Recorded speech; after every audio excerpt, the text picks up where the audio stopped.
Hello, and welcome to the virtual event experience, your backstage pass to the future of events. Thank you so much for joining us today. My name is Brittany Davison. I'm a senior producer here at Pixl Production, and I'm here in the studio with Chris Huff, and we have Michelin McNeely joining us virtually. Hey, everybody. It's great to be here today. If you're here right now, I'm assuming it's because live events are part of your role in some form or fashion. And by now we realize that events as we know them have completely changed, and you want to find out how best to adapt. That's for sure. Companies realized long before the pandemic that serving offsite attendees was valuable and having a backup plan was important. But no one could have guessed how valuable or how important. COVID has accelerated this trend at warp speed.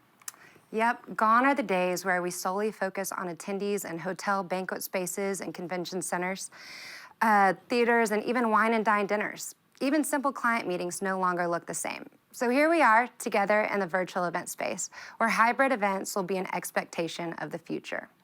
I'm sure everyone here has had their fair share of virtual conferences and meetings over the past year, and maybe the idea of hosting something virtual beyond the status quo may sound daunting or even tired at this point.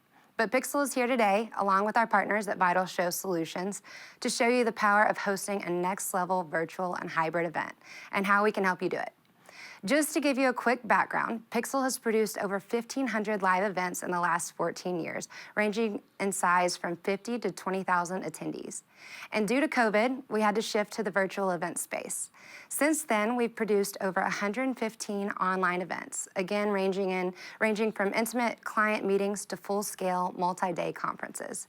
And based on our experience, we fully expect that the virtual event space is here to stay, either in tandem with live events or as an ongoing alternative. Because companies have discovered that virtual events are cost-effective, environmentally friendly, they allowed for a broader scope and audience reach, and they're less susceptible to surprises, like a global pandemic. Take a look.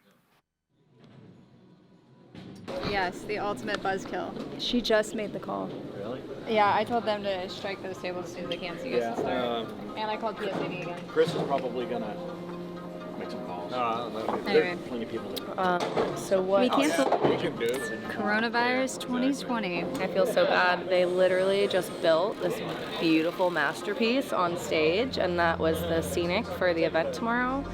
And now we have to take it all down because the event's canceled. My client already came up and said that it is what it is. But I didn't want y'all to keep setting up.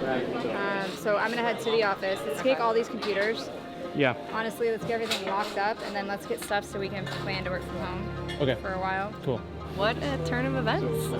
Got an elbow. Elbow.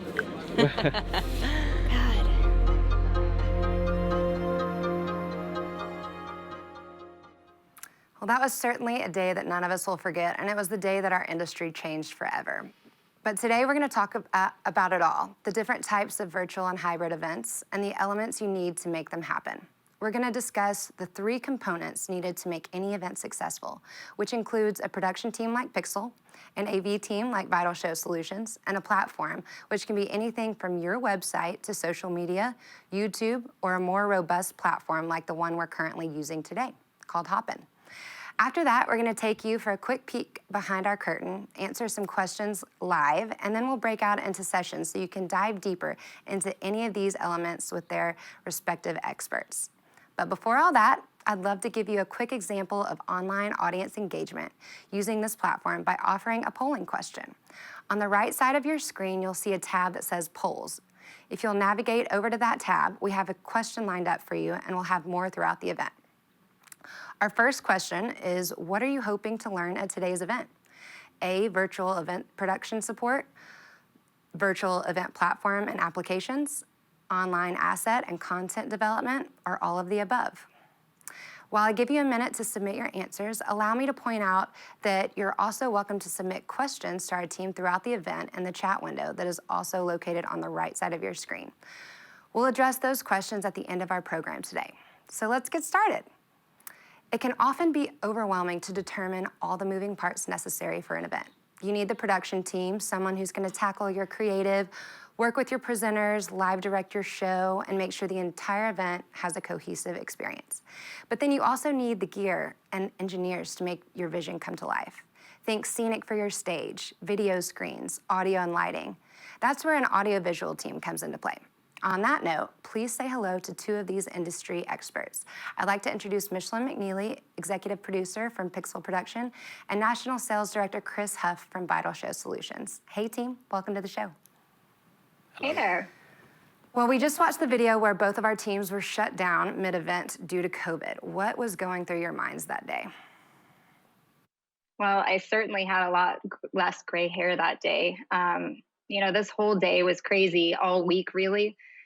We were watching news reports come in, but there was no official shutdown yet, although it was pretty imminent. But the client was full steam ahead trying to get this event in.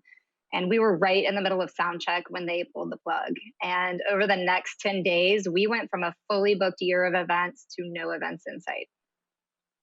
Yeah, it was certainly a surreal moment when our show with numerous international attendees was canceled as rehearsals were set to begin. At that moment, everyone on site began to realize that COVID-19 had shut down our entire industry in literally a matter of hours. We had no idea what our next move would be or how we would adjust. It was certainly a scary time for us as a company, and with the quarantine implemented, it became apparent rather quickly that simply waiting on live events to return was not a viable option. Yeah, those first few months of quarantine were definitely an uncertain time and a time where we had to really figure out how we were going to move forward. But Mish, you've been in the event industry for 18 years, so virtual events couldn't have been a foreign concept to you, right? That's right. Virtual events weren't a foreign concept. We've been doing simulcasts, virtual audiences, streaming since at least 2014. But in-person attendees, we always thought of as the A team, and the virtual audience was second string to everything we were doing, meaning we knew that they were there. We had some elements geared to that virtual audience, but it was certainly not as important as those people that were in attendance. And what COVID has taught us is that the event industry must adapt to our changed times and this new working culture. And it's going to be essential for companies to understand the event experience from both a physical and virtual branding lens. Yeah, it was definitely an adjustment, that's fair to say. The expectation was that all speakers were also in person. One of the first things we did as an organization is shifting our focus to how we can support speakers that are remote. We implemented tools where we could control their camera, audio, and these programs allowed us to add an elevated experience for the viewer. Absolutely. And once we had an infrastructure in place, it really shifted our way of thinking, and we were back to business as usual. We could call a show, we could mix media, really elevate someone's entire meeting. So it just wasn't about being on a Zoom or a Teams meeting. It was as if the attendee was watching the Jumbotron or the big screen of an in-person event. Yeah, and it's nice that our hosts could be coached by the production team all through their headphones. Because let's face it, this is new to everyone, including your presenters. Absolutely. This is my first time being a presenter, and I could use all the help I could get. But now, when it comes to planning a virtual or hybrid event, the first thing you need to decide is what type of virtual event is best for you. Mish, can you tell us a little bit about our options? And then maybe Chris, you can jump in and talk to the implementation for each of them. Absolutely.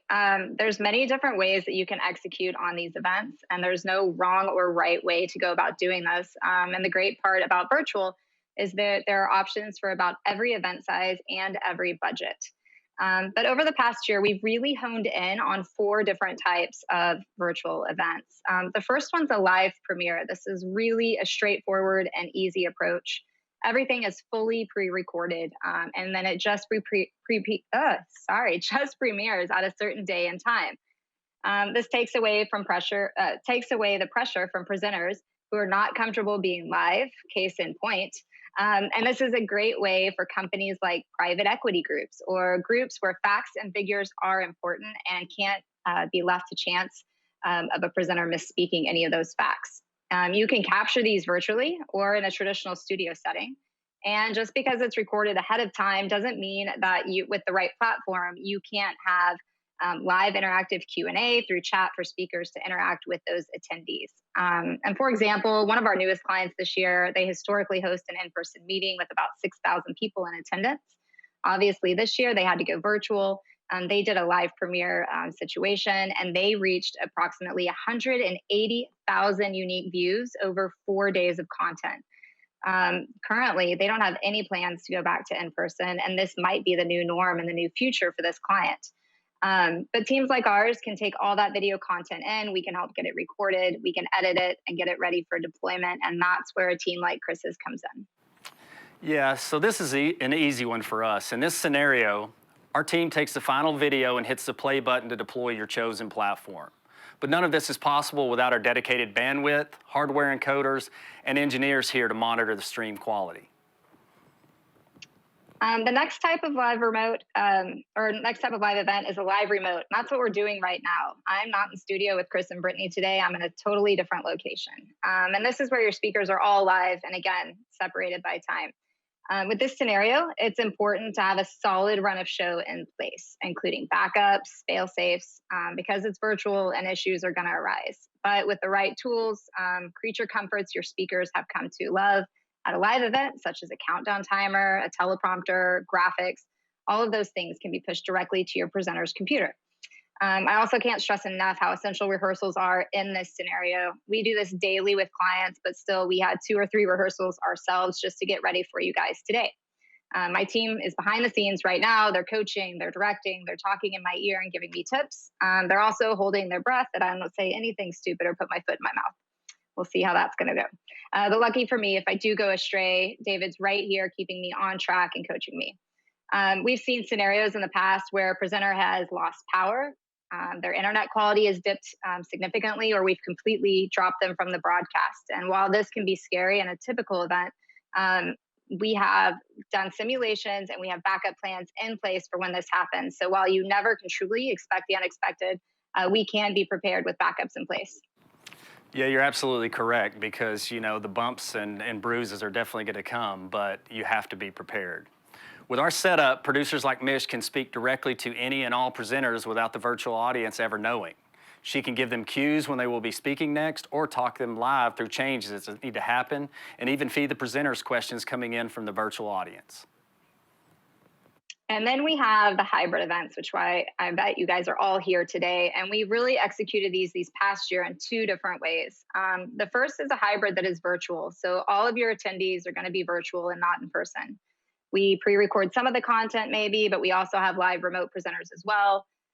This works great in scenarios where some speakers might be unavailable for your live event day, but you still want to include their message in your content. Or if you have some presenters with unreliable connections that make it difficult for them to be live, maybe they're in a different time zone, but they still need to be included. Or again, like me, maybe they just hate being live on camera and this could have gone way better for you all if I was pre-recorded. But we've seen some clients execute this wonderfully by having the lecture portions pre-recorded, but then having social events to give that live component and give your attendees a chance to get together. So gaming tournaments, happy hours, even cooking demonstrations for that live portion. But where I think the future of events is going is the true hybrid model. In fact, a recent survey in our industry by Freeman Data, almost 80% of some 20,000 brand marketers surveyed agreed that moving forward in-person events will pivot to this style model. In this model, you'll have presenters that are both live on stage and that are live remote. You're going to have an audience that's in person and you're going to have an audience that's completely live from home.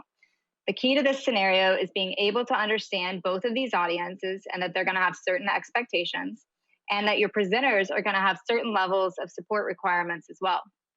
If done correctly, this scenario of a true hybrid should not double the cost of your production. Sure, you're going to have some additional fees. You're going to have a platform you're going to need, some additional bandwidth, just to name a few. But a good production partner will make sure that the content being developed will translate both to the in-person and virtual audiences, be able to provide that speaker support to all hosts, and really strategize how to grow both of these audiences. Because you don't want to have a hybrid event and lose those butts in the seats, if you will. I think we can all agree there's something great about that collaboration when people are together in person. But that being said, based on the data of how easily the world moved into this virtual space during COVID last year, going forward, this hybrid has to be the norm. To keep people attending in person, you can add additional exclusive content that you only get in that in-person experience. You can also, add speakers that only see the virtual audience. For your virtual attendee, maybe they're just getting the main content for a reduced price ticket. And a good example of this is we have a client annually that purposefully books smaller venues. Think 2,500, 3,000 seats, but then they still pull in another 15,000 plus on the stream side. Both of these are paid tickets, but if you want to be in person, you're going to pay a little more, but you're going to get a little more, maybe a little more sponsor swag, maybe a nightly event. Whereas if you buy that virtual reduced price ticket, then you're just getting the stream and the main content. But by purposely booking a smaller venue with this client, they sell out in a matter of days, if not hours, and making that an exclusive ticket experience that people want to get in on right away so they can be in person. And with the on-site hybrid event, you have the opportunity to reach even more of the population. According to worldbank.org, over 15% of the world's population experiences some form of disability. That's over 1 billion people who face barriers of attending an event in person ever. And now companies like you guys have an opportunity to connect with them. And at the very least, I think you should all think of this like an insurance policy. With this hybrid model, at a moment's notice, a speaker that was supposed to be live can now be live remote. Attendees can have the option of participating in person or virtual based on their comfort level. And your brand could reach more people just by having this as an option. Michelin, I totally agree. The hybrid event is definitely trending, and there are actually two parts of this puzzle. First is a standard in-room live audience, and we approach this similar to a normal live event, but with an added component of remote call-in capabilities. We are able to securely bring in live remotes from anywhere in the world to our clients' programs. Our proprietary remote call-in system is an all-in-one solution that only needs a dedicated internet connection. We can also take in the usual Zoom, Skype, and team calls to supplement this system. For the remote audience, we utilize dedicated hardware encoders that are capable of sending to a multitude of platforms, including industry standard protocols such as RTMP. This allows our clients to push to virtually any streaming platform. Bandwidth requirements for the virtual portion have changed the game. Previously, we only had to worry about upload bandwidth, but with the remote presenters now you need dedicated download bandwidth as well. For the remote stream, we only need to worry about upload speed. This can vary by platform, but usually runs about 4 megabytes per second. This is additional upload bandwidth required added to your max number of remote presenters. For this scenario, you would want a minimum up and down dedicated bandwidth of 20 megabits per second. It is crucial to the show that this bandwidth be dedicated to make this work as smoothly as possible. Most hotels can easily provide dedicated bandwidth for your hybrid event, and at our Vital studios, we have a minimum dedicated bandwidth with a 99.7% uptime and service level agreement. Thank you, Chris. Now that we know all the options of virtual events, let's take another poll. What type of event are you most likely to host in 2021? A live premiere, a live remote, a virtual hybrid, an on-site hybrid, or maybe a full in-person live event? Feel free to click back on that polls tab if you haven't done so already and submit your answers. Whatever event type you decide is best for you, content is still king. And with that in mind, our next guest is brand architect Victor Van Scoit. Victor is here to help you uncover the touch points that matter most and what conversations your brand advocates want to have in these new virtual and hybrid spaces. Victor, thank you for joining us. This really shouldn't be all that special, but it does become a ritual. As ritual, only a select few coffee brands are able to demand loyalty. Take this one right here. They're everywhere. So it gets that one might wonder, why would anyone else even bother to compete? So why do they? I collect a few of these, since they're all the same size. Now, both of these brands serve the same product, the same service. One is a more established brand, global entity. They serve 20 million people a day, while the other, 0.001% of that, 0.001%. Definitely bigger. You can even see that here. So how is it that this smaller business wins my business every time? Why do I seek them out whenever possible? First off, they invested in soundproofing, which keeps conversations to a minimum and loud phone conversations away from me. They always have a killer playlist going that they also make available offline so I can listen to while I'm working from home. And they even have artists paint live in their store and known musicians do pop-ups on the regular. They make it a scene. So as you can see, these various touch points of their brand, well, that makes them a much bigger presence in my mind. That's simply perception. But perception is reality. By understanding their ideal customer and the experiences I want to have, they end up being a bigger presence. They're not competing because they're playing a different game than them. Now, there are many ways for your customers to participate with your brand, their brand's atmosphere. It might take your brand several touch points and positive experiences to generate impact, both in perception and impression.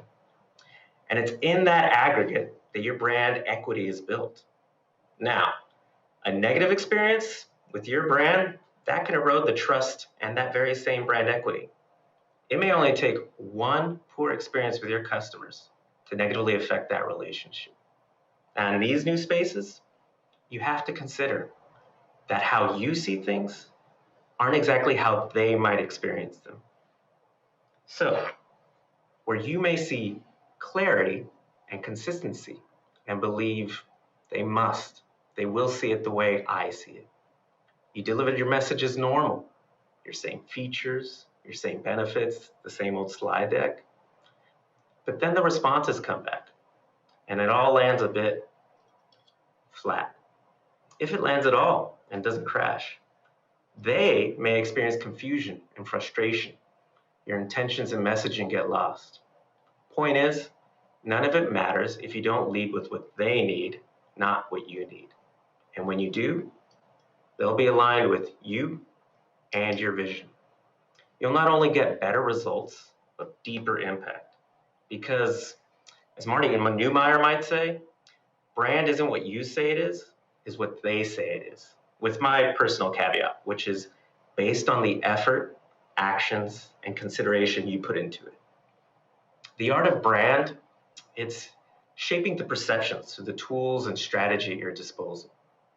Now, this is made all the more clear through this time we're living in. Results we once took as the standard, they're no longer guaranteed. The features and benefits that you once thought invaluable feel like they become a commodity to everybody else. You have to differentiate yourself to the customers you wish to attract. Because if you can't establish a meaningful difference, they'll go to the one difference they do understand, and that's price. So, how does one stick out? I don't know about you, but the word pivot seems to have lost all meaning these days. Everyone pivoted to this platform or that platform, online or virtual. Did you pivot? How did you pivot? You should definitely pivot. I understand, don't get me wrong. The anxiety is very real. But to pivot without a strategy, a plan, that can be like throwing darts at a dartboard without even knowing the game you're playing. So, returning to your brand's values, their purpose, and the reason for being, that why, that's what's going to help guide you to make the decisions on how to best take advantage of new opportunities. If you focus on analysis and solving of the problem at hand, then those typically reward linearly. But if you take a step back, you may notice the problem as a symptom of a greater opportunity. And those opportunities, they reward non-linearly. So your brand strategy, it's about being attractive to your ideal customers and winning their hearts and minds. So not so simply that they buy, but love and advocate for you and your brand. When you make the effort to know how to talk to them, wherever they are, whether here or here, you fill a unique spot in their brain, one that attracts, serves, delights, and empowers even. Do that, and your brand efforts no longer become an expense, but an investment that results in more customers at a higher profit over a much longer relationship. Thank you, Victor. Stick around because we want you back during our Q&A panel coming up shortly. But now we're going to pivot. I know we've all been in that virtual meeting or event where things go wrong. The connection is lost, the audio goes out, a kid runs in the room, or a dog barks in the middle of a keynote presentation. which brings me to our next question. What concerns you most about a live stream event? Connectivity issues, cost, reduced attendance, content development, loss of attendee engagement, or loss of sponsorship opportunities? Or maybe your answer is all of the above. I do think it's safe to say that the event space is not one size fits all. There are so many factors to consider when you're hosting an event, and that's why it's imperative that you have a team of professionals on your side to make sure things go right. Virtual events, just like live events, take teamwork, people with different skill sets and expertise to pull it off. There are not only different approaches to each event, but different partners that you should consider including when planning your hybrid event. You want a curated team of project managers, event planners, content developers, brand strategists, video producers, and client advocates. Michelin and Chris, can you give some insight into what your ideal virtual event production team looks like and what each component provides for the client? Sure, Chris, I'll go first here. A production team like ours, we work with clients to elevate the event experience. We'll develop graphics, video content that can be both live or pre-recorded. We do broadcast support elements like lower thirds, countdown videos, etc. But equally as important to those things are we're here to ensure a flawless delivery by supporting speakers with teleprompters, rehearsals, providing live show direction to both on-air or on-stage talent and the AV team. A few things, though, that I think are must-haves for any event going forward. The first is a countdown video. We all know and use them. They're good to promote sponsors, and they're good to get people in their seats.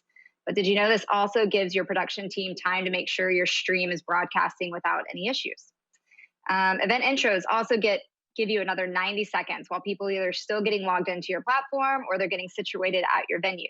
And a good rule of thumb is if you're going to market your event to start at the top of the hour, have the first speaker live a few minutes later so you have these checks and balances in place.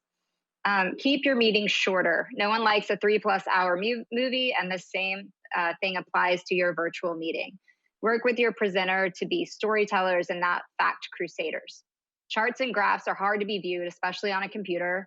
So if those are a must, try sending those as a PDF before or after your event.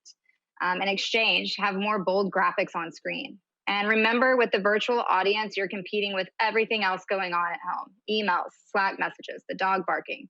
So if your content's not going to be dynamic, you can assume your audience has minimized their window.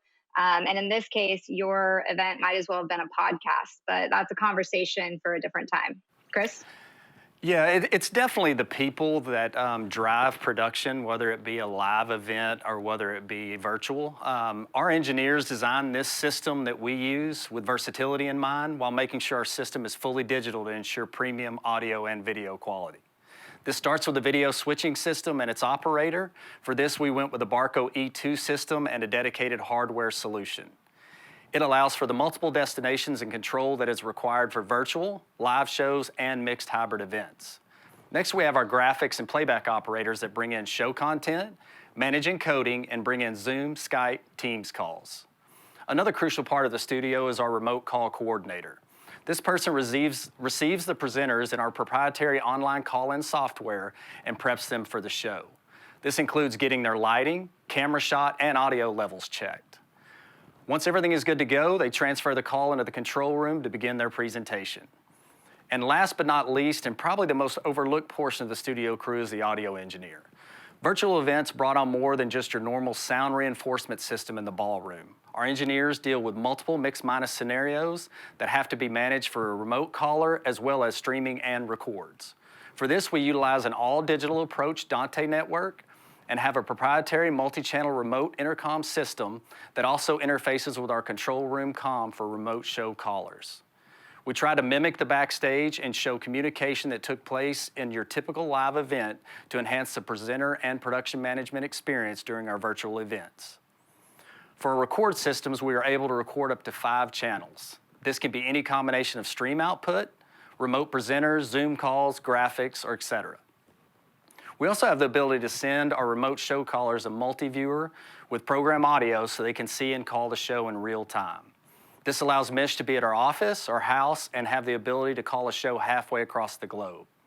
We put these pieces together with the added countless years of experience, premium quality gear, and a passion for the industry to round out a very well-designed system that can present all aspects of your virtual event to the platform of your choice. Yep, so that leads us to the third component, a good platform. Before selecting a platform, you should consider things like, is this a private or public event? Are you going to charge a ticket price to gain admission? Do you require audience engagement features such as polling, chat rooms, private breakout sessions, expo booths, or networking features? What are your privacy and security concerns? Do you own all of your content? The last thing you want to do is be live on Facebook and get shut down for failing to properly license your music. Even if you're simply streaming to your own website, you need to consider if your website has the bandwidth to support the additional traffic coming into your site. And if it doesn't, how do you run simulations to ensure a smooth deployment on event day? Once you've landed on these requirements, there are many platforms that foot the bill. Vimeo or YouTube, or more robust platforms like Juno or Hopin, where we are today, all have their pros and cons in the marketplace. But it's all about finding the one that works best for you and your audience and your budget. Now, I know that's a lot of information, so if you're like me and you're a visual person, let us show you firsthand how this all comes together.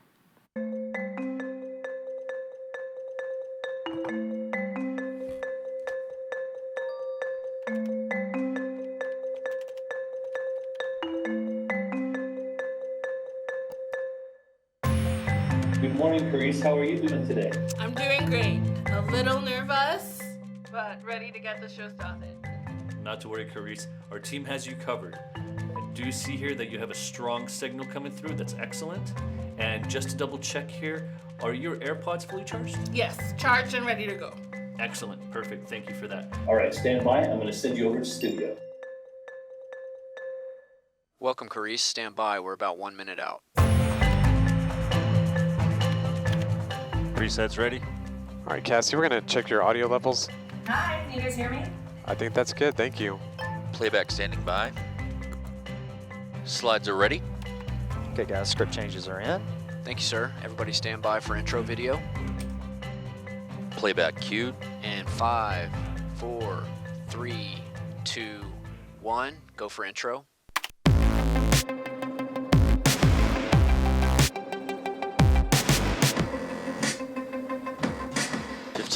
Fifteen, coming to you, Carice, and 15. All right, standing by to go to host in 10, 9.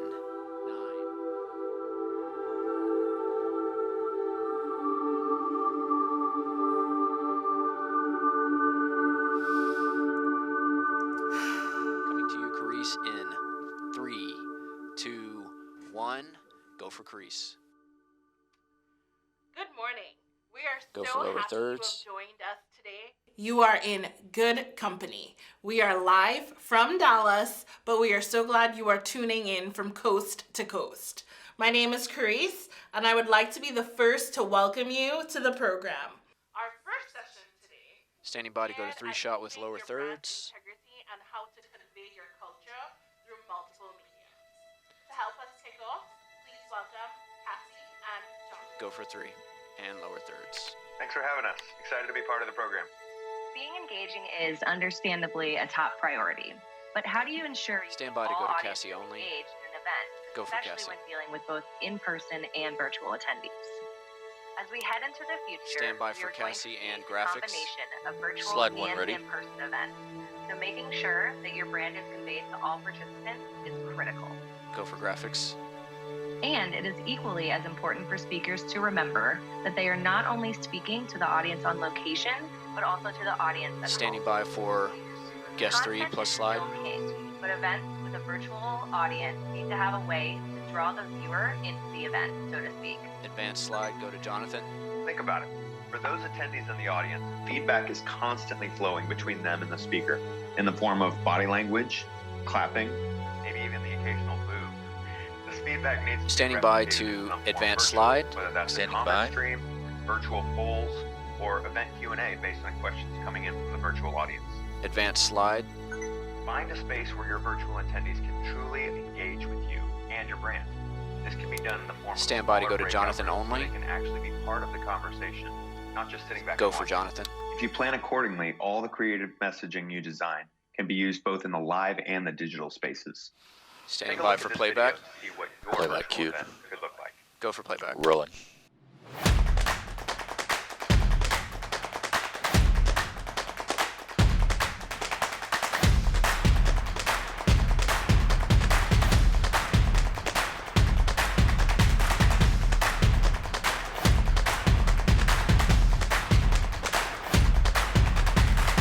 Our next guest is NFL Hall of Famer Troy Aikman. Okay, we're standing by to come out of this 2-3 shot.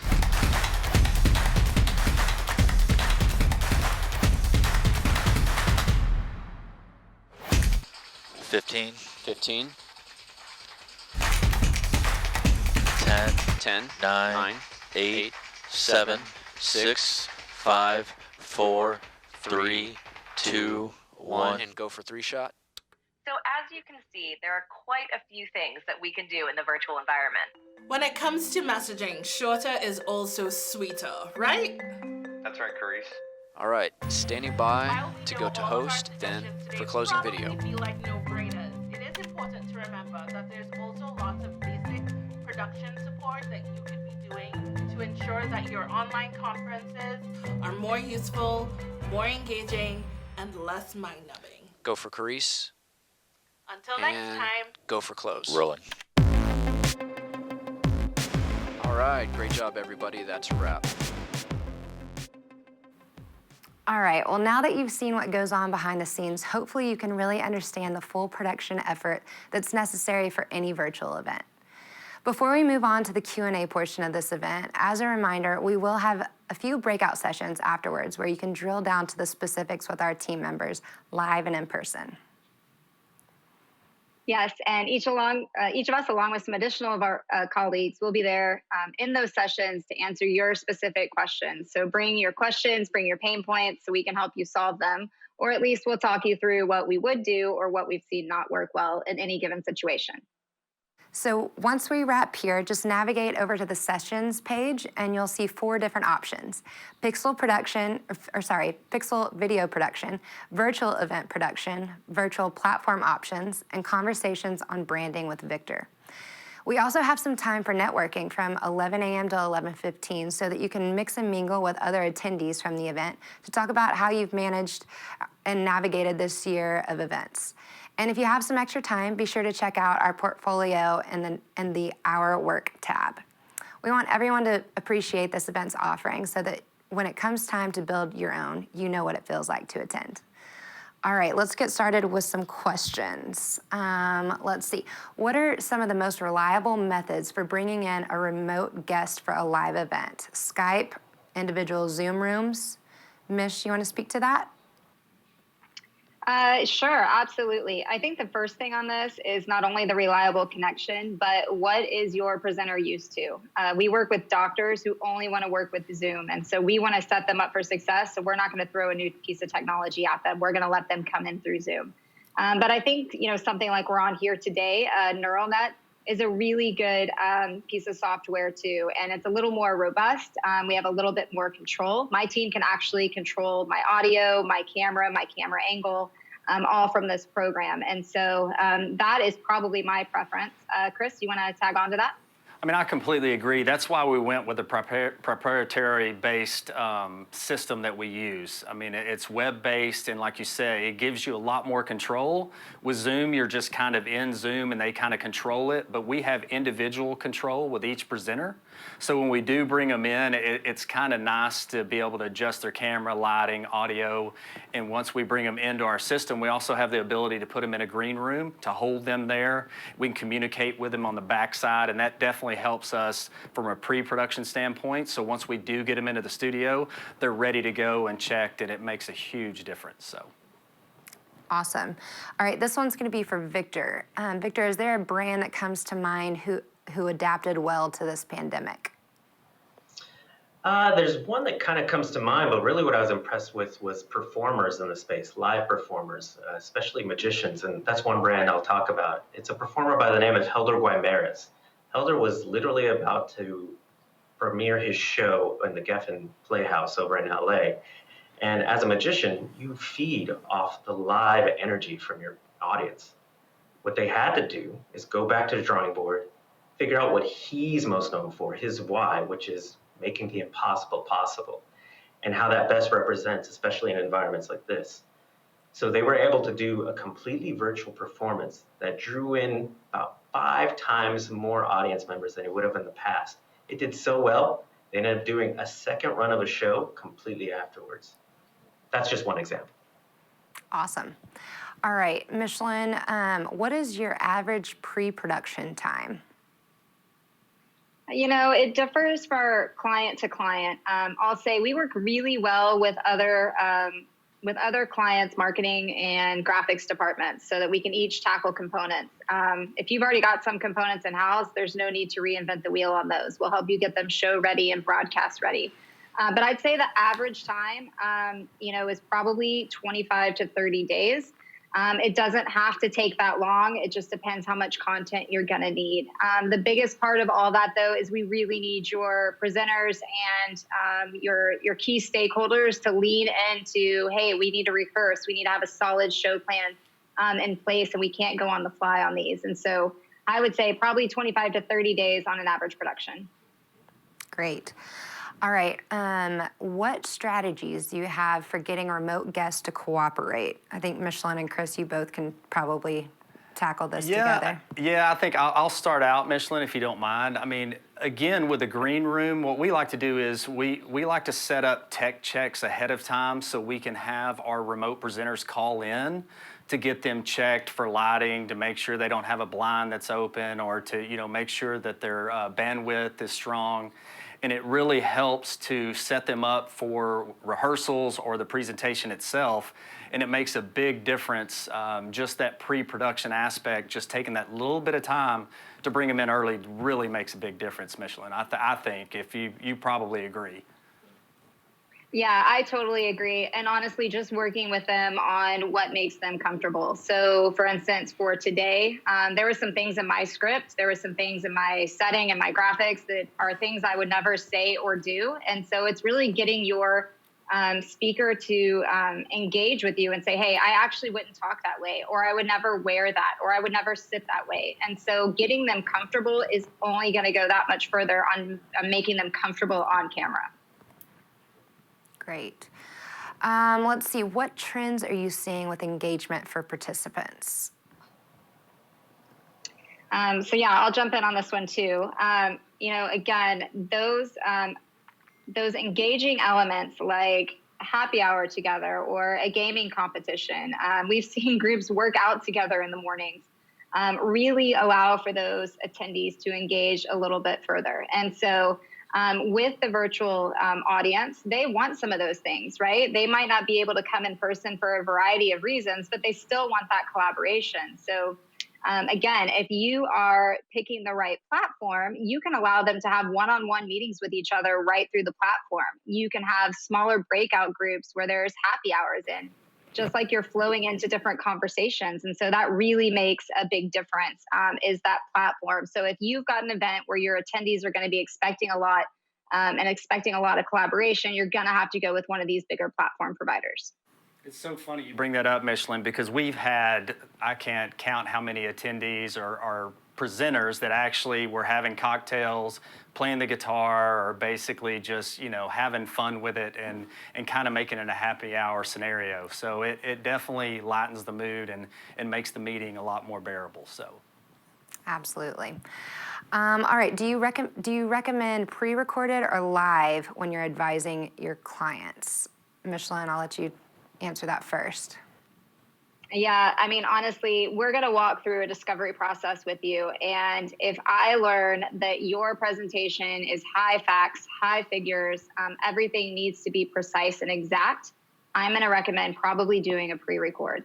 I'm also going to recommend a pre-record if you've got speakers that span the globe, right? It's going to be virtually impossible to get somebody on at the same time in Australia as the US, as Canada, wherever. And so looking at who your speakers are and what they're delivering usually drives us to say, hey, we should do this pre-recorded. But again, with the right platform, just because your content's pre-recorded doesn't mean there can't be a live component where you're answering questions and still engaging with them. And honestly, it takes the pressure off sometimes those presenters. And so we'll walk through that with you in a discovery process. But if you're good with being live and good to put the time in to rehearse, then let's roll live and we'd go that scenario. Awesome. I think we got time for just a couple more questions, or just maybe one more question. Then we can move on over to the sessions and we can really dive in to answer your questions in person. But Michelin, how can in-person attendees interact with virtual attendees? Yeah, this is a great idea. So we did an event this past fall where we had both virtual presenters, in-person presenters. We had virtual attendees and in-person attendees. And we actually used an old technology of push-to-talk microphones. And with the push-to-talk microphones, the in-person attendees could speak to the virtual presenters.